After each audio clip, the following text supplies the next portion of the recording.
सुनाओ trend limited अब देखिए 4,678 रुपए का प्राइस और स्टॉक गिरता हुआ हम देख रहे हैं एक लंबे टाइम से। Hi this is Dev and watch traders diary. 2024 की जो ट्रेंड लाइन है ना, उसके बिल्कुल प्राइस के आसपास आप आ चुके हैं। इस वक्त अगर आप नेगेटिव होंगे तो काफी कुछ यहां पर ना आपका हो सकता है, आप गवा सकते हैं। एंड यहां पर आपको ये देखना जरूरी है। देखिए आज की डेट में जो Q2 के अपडेट है वो एक अलग बात है कि यहां पर ना ब्रोकरेजेस को वो इंप्रेस नहीं कर पाए, वो एक अलग चीज है।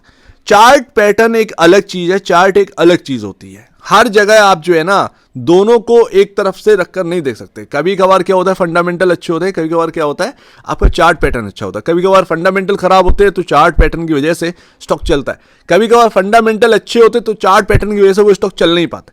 एंड वही अगर आप देखेंगे तो ये ब्रोकरेज अपडेट जो है ना उसको आप छोड़ दीजिए, आप इस पर फोकस करिए। देखिए ये जो गिरावट आई थी ना, मैंने आपको ऑलरेडी बहुत पहले, आज का नहीं बहुत पहले ही मैंने आपको बता दिया था हम ट्रेंड लाइन के आसपास जाने वाले हैं।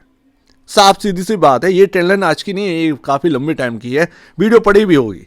यहां पर अगर आप देखेंगे तो जो रेंज थी 5743 और 5915 की, ये रेंज काफी इंपॉर्टेंट थी। इस रेंज को हम जो है ना क्रॉस नहीं कर पाए, वहीं से एक बड़ी गिरावट आ गई। अब अगर आप देखेंगे जो ट्रेंड लाइन चल रही थी अगस्त 2024 से, उसका बिल्कुल आपका मीटअप जो है वो ट्रेंड लाइन से होने वाला है। 4,300 रुपए, 4,400 रुपए ये जगह है उस ट्रेंड लाइन की। तो ध्यान रखिएगा 4,680 पर आप चल रहे हो, काफी इंपॉर्टेंट जगह है। 4,080 पर आप चल रहे हैं, काफी इंपॉर्टेंट जगह पर आ चुके हैं। किसी वक्त हो सकता है आपको जो है वो एकदम से आप घूमते हुए देखने को मिले, पॉसिबल है। सबसे नेगेटिव क्या होता है, अगर ये 4,300 ये जो प्राइस है ट्रेंड लाइन का, अगर हम इसको ब्रेक कर नीचे चले जाए वो एक अलग चीज है। लेकिन आज की डेट में जो बाइंग के लिए सोच रहा है कि मेरे को ट्रेंड में अपना जगह बनानी है, कैसे बनाए, क्या बनाए, किधर कोई प्राइस है क्या, तो वो आपको एक जगह मिल रही है, वो ट्रेंड लाइन, जो कि यहां पर ना आपके बिल्कुल प्राइस के आसपास आ चुके हैं। अब मैं कहता हूं 4,500 4,500 भी अगर ये स्टॉक का भाव मिल जाए गलती से, तो फिर एक बार चांस लिया जा सकता है विद स्टॉप लॉस, जो आप यहां पर ना देखा जाएगा कि आप उसको एक जो है ट्रेड को आप शॉर्ट टर्म की तरह देखेंगे। लॉन्ग टर्म में कन्वर्ट होना है तो वो अगर वहां से ना स्टॉक चलता है इसी जगह से, तो कहीं ना कहीं वो लॉन्ग टर्म ट्रेड यहां पर बन सकती है। अदरवाइज स्टॉप लॉस हिट तो ये यानी कि ट्रेड फेल है। ट्रेंड लाइन अगर ब्रेक हुई तो तभी ये ट्रेड फेल हो सकती है, अदरवाइज कोई मतलब नहीं है ट्रेड फेल होने का। ये यहां पर ना समझ में आता है। उसके बाद आप आ जाओ, देखिए आज की डेट में कोई छोटी मोटी वैल्यू पर नहीं है। आप अगर बहुत हैवी प्राइस पर खरीद रखे हैं कि मेरे पास 6,000 का पड़ा है, 6,500 का पड़ा है, एवरेज करने की जगह बताओ भाई, आप जो है वो सिर्फ और सिर्फ चार्ट पैटर्न या फंडामेंटल बेसिस पर आप एवरेज करने की जगह ढूंढ सकते हैं। लेकिन स्टॉक वहां से चलेगा या नहीं चलेगा ये आप तय नहीं कर सकते, ये आपके हाथ में नहीं है, ये आपके हाथ में है ही नहीं। वही मैं आपको बता रहा हूं, आप एक जगह ढूंढ सकते हैं बट तय नहीं कर सकते कि ये स्टॉक मेरे कहने से चल जाएगा।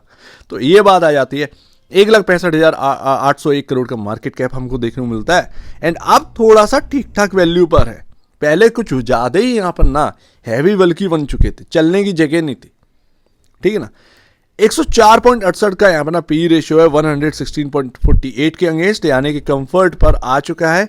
वही अगर आप देखेंगे प्राइस टू बुक वैल्यू 28.21।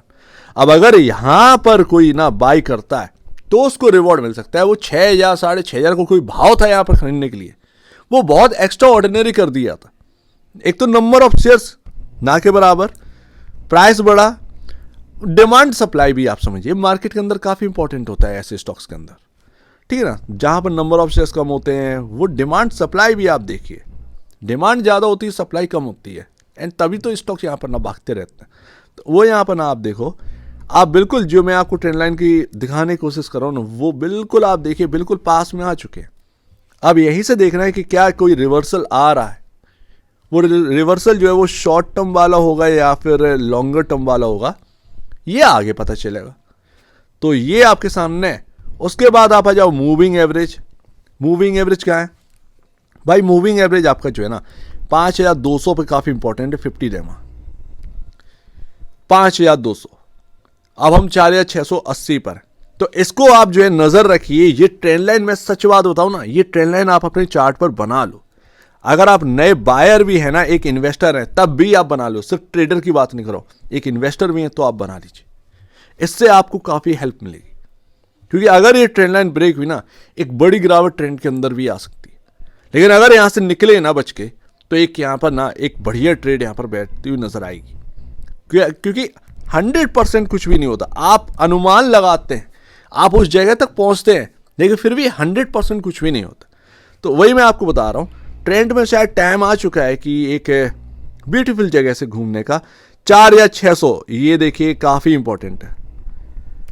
आप बिल्कुल ऐसे प्राइसिंग पर आ चुके हैं, लाइन चार्ट आपको बता रहा है, आप बिल्कुल ऐसे प्राइसिंग पर आ चुके हैं जो कि काफी इंपॉर्टेंट रखता है, मायने रखता है। तो ये जगह ना सेल करने की नहीं है, बल्कि ये जगह आपका बाई करने का बन सकता है, इस पर ध्यान दीजिए। और मेरा कहना है ये ट्रेंड लाइन बना लो, और अगर लॉन्गर टर्म मत सोचिए, पहले आप शॉर्ट टर्म में यहां पर ना, जो कोई खरीदारी कर रहा है ट्रेंड के अंदर इस जगह पर, मेरा कहना ये नहीं है कि आप खरीद लो, मेरा सिर्फ बताने का है, ठीक है ना, कि ये आपका प्लेस जो है, ये ट्रेंड लाइन निकल रही है। जो बायर हैं, जो सोच रहे हैं कि भाई मैं ट्रेंड लाइन, ये जो ट्रेंड है उसका स्टॉक बाई करूं, तो आपको एक मिल रही है जगह। अब उसको आप कैसे स्ट्रेटजी के तरीके से यहाँ पर ना लेना चाहते हैं, तो उसी के लिए मैं कह रहा हूं कि आप लीजिए, बट ये सोचकर मत लीजिएगा कि लॉन्गर टर्म, ये सोच के लीजिएगा शॉर्ट टर्म। पहले यहां से रिवर्सल देखना है, ठीक है ना, स्टॉप लॉस रख कर काफी इंपॉर्टेंट होता है, तब जाकर यहां पर करना है। सो उम्मीद है काफी कुछ आपको समझ में आया हुआ। ट्रेंड बेसिकली अगर आप देखेंगे, बेसिकली चार्ट पैटर्न के हिसाब से अब उस जगह पर आ चुका है जहां से एक रिवर्सल स्टार्ट हो सकता है। अगर वो रिवर्सल फेल हुआ एंड वो ट्रेंड लाइन टूटी, तो फिर एक कहीं ना कहीं बड़ी गिरावट, वो कितनी होगी मुझे नहीं पता, सीधी सी बात है। लेकिन हाँ, ट्रेंड लाइन अगर ब्रेक हुई एंड उसके नीचे हम चले गए एंड वापस से हम उस ट्रेंड लाइन को कवर नहीं कर पा रहे, देन वो प्रॉब्लम में आएगा। लेकिन जब तक वो ट्रेंड लाइन स्क्रीन पर है ना, ये जगह ये काफी बाइंग वाली यहाँ पर रहने वाली है। लेट्स सी, देखते हैं आने वाले दिन में ट्रेंड कैसे काम करता है। सो उम्मीद है काफी कुछ आपको समझ में आया होगा। एक बार निवेश से पहले या बेचने से पहले अपने ब्रोकर एडवाइस से जरूर सलाह लीजिएगा। खुद की स्टडी करेगा, उससे बेहतर कुछ भी नहीं है, खुद की स्टडी मस्ट है। तो आप दीजिए मुझे अपनी, देखिए बहुत धन्यवाद दोस्तों।